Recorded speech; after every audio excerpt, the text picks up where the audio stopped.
Hello again, everyone, and welcome back to Cloud Wars Live, where we're exploring today's digital revolution and how it's changed every aspect of our lives. And in the past 9 weeks, we've also been weaving in that other revolution that's also touched all of us, quite deeply with the COVID-19 pandemic.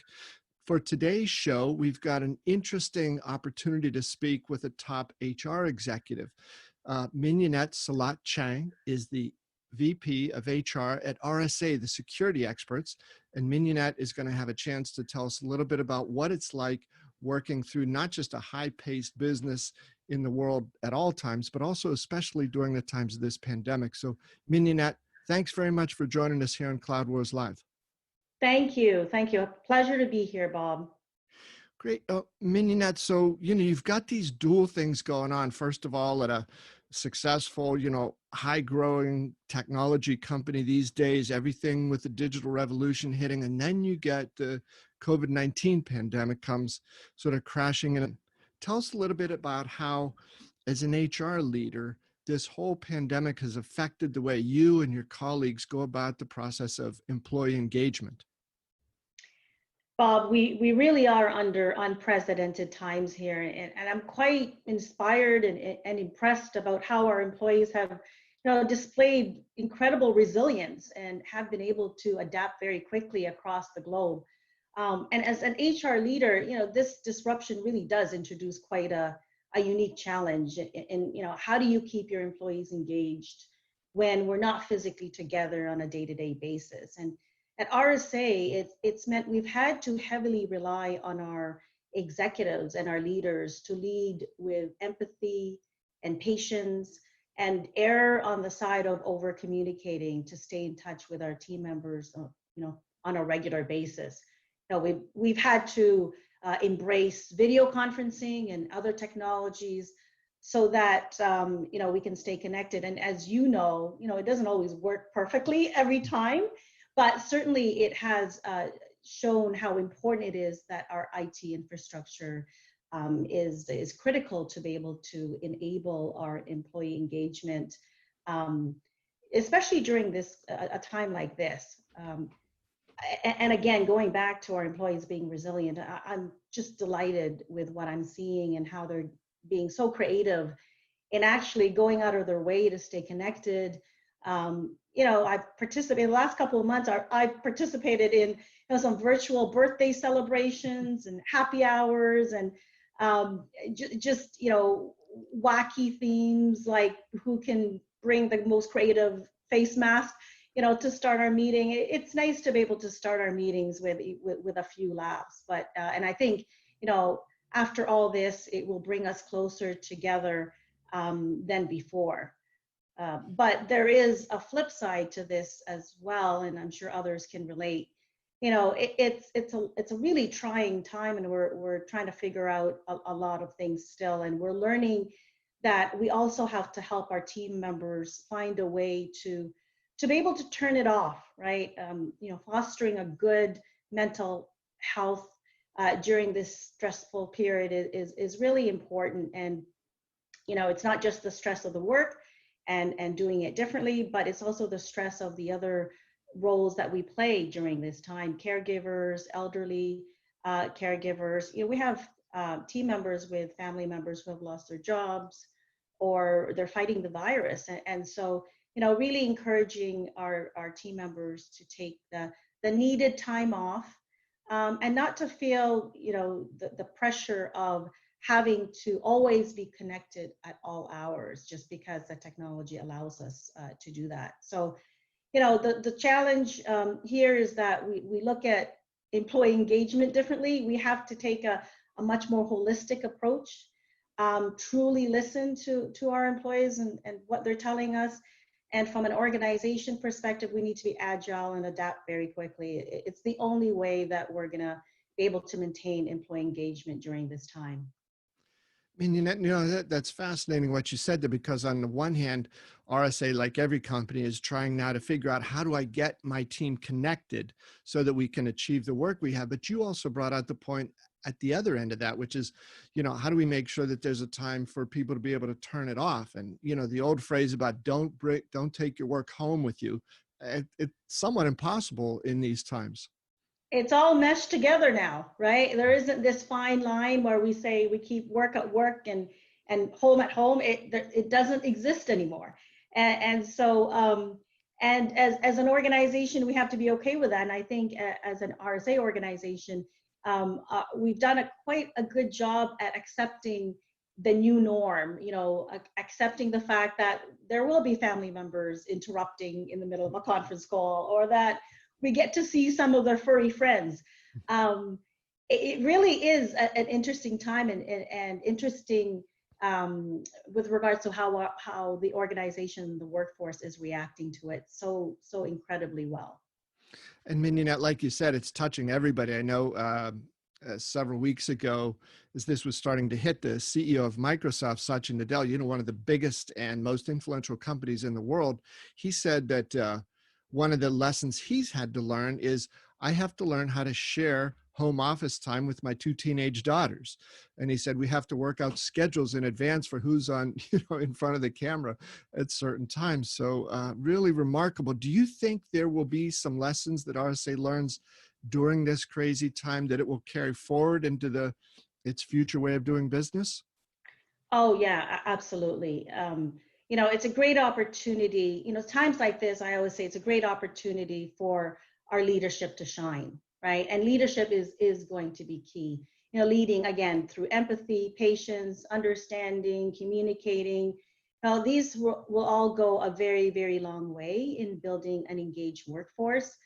Companies are going to come out of this in one of two ways. Some of them will, those who embraced the new norm will come out of it closer and more collaborative, and others will be more fractured because they didn't lean in the opportunity. So I suspect that the organizations who are able to move forward quickly after this disruption will be those that really handled it with lots of thought and care during this time. Also, organizations who embrace those tools that are available to foster collaboration and greater connectedness, like Slack or Microsoft Teams or Zoom or whatever else it is. It's really critical that all employees at all levels are provided with that access. And organizations need to really think long term about the decisions that they make today, Bob. Nobody really has a playbook on how we navigate through this. So, we need to be thoughtful, and we must remain informed, and again, we have to be agile and adapt very quickly to whatever the new norm will be. So Mignonette, with what you've said there, you talk about, a learning organization, the need for leadership to step up, the sense of humility and patience and openness and communication. Are you finding that there are some advantages to having this remote workforce model? Yes, absolutely. When you think about this, we're kind of in the largest work from home experiment ever, right? Companies have thought about the idea of eliminating the physical workplaces for years now, and we're all being forced to test that concept. And at RSA, we've been champions of the flexible work from home model for years now, and it's made us a key differentiator in our industry. It's really made a difference in our ability to attract and retain our employees, as well as, really contribute to our diversity and inclusion practices. It's probably the reason why our team members transition to remote working with ease and with very little friction, which then, of course, allows us to be able to care for our customers as they go through this chaotic period.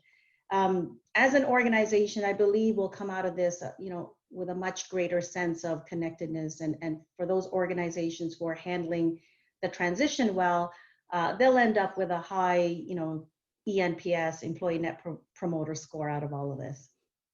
So, Mignonette, it's interesting, right, is what you've been talking about, and you hear this from all sorts of companies and all sorts of industries, that as this time hit, the remote working and all that, and this whole different challenge for businesses and for employees, so many companies immediately turn to the head of HR and say, take us through this. What do we do? How do we, which way do we go here? Be the leader. Do you have a chance to talk with other HR executives, and can you share a little bit of some of the sort of common ideas that are coming out of those conversations? So the executives that I'm, as you may already know, RSA belongs to the family of Dell Technologies, and so that's a huge organization. And it's funny you should ask that question, but 3 times a week, just the HR executives are meeting specifically to discuss how we're progressing along this COVID-19 situation. In addition to that, the global leader of human resources at Dell Technologies meets with us on a weekly basis. And in addition to that, the executives within the business are meeting on a weekly basis. So you could just see how, it's not just HR executives that are caring for this. It's really given us the opportunity to come together as an organization. It's wonderful to be a part of that, Bob. And so I'm sure there's a lot of organizations going through the same thing. Really, we've been so internally focused here, but we do have pockets in the organization who are looking after and making sure that we have the latest and greatest information externally so that we can see how, what our position needs to be for our organization.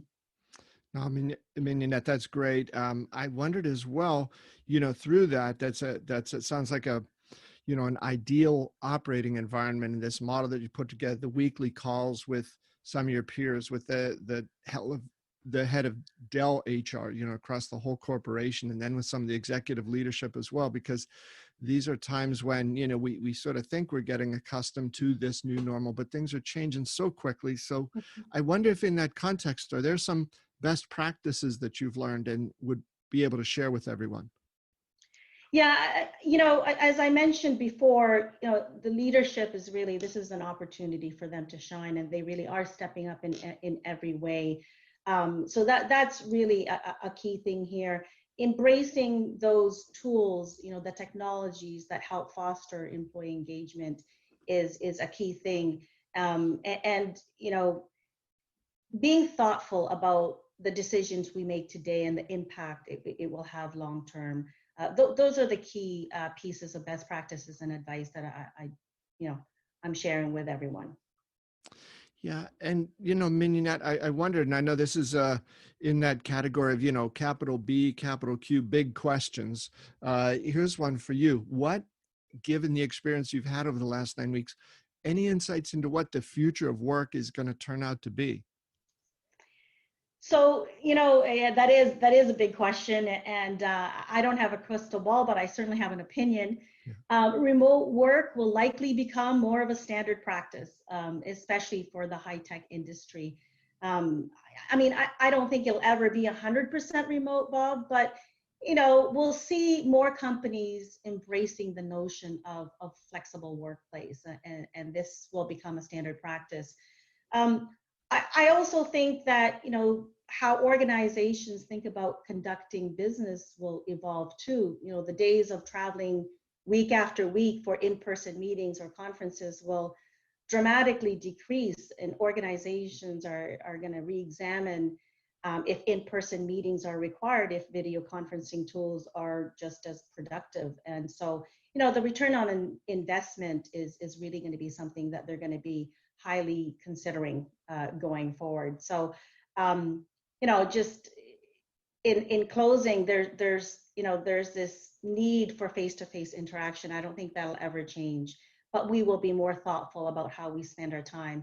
And I think this period of remote work will give us the opportunity we needed to shape the future of work. And the key will be finding the right balance. So could you tell me too, you've talked about, the future of work overall. Now, what about for the future of the VP of HR? I know that every company is different in some ways, but do you have thoughts about how an HR leader in a corporation, how your job is going to be different into the future? I don't think our jobs will be any different than any other jobs that really have to consider the new norm. I feel like I'm a little bit ahead of it, living a little bit ahead of it, considering I am a remote employee, a full-time remote employee. I work out of my home office in Toronto, but I am accountable for all of global HR for RSA. And even though our headquarters is based out of Bedford, Massachusetts, I'm able to and accepted in being able to do my work from home here. There was a time before COVID that I did a lot of traveling.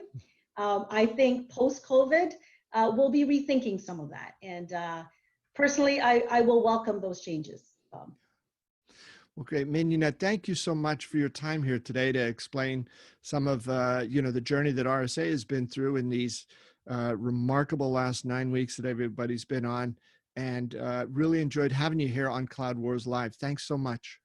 My pleasure. Thank you. And folks, thanks to all of you for being with us here at Cloud Wars Live. We look forward to seeing you next time. And until then, please stay safe, stay healthy, and stay generous. We'll see you soon.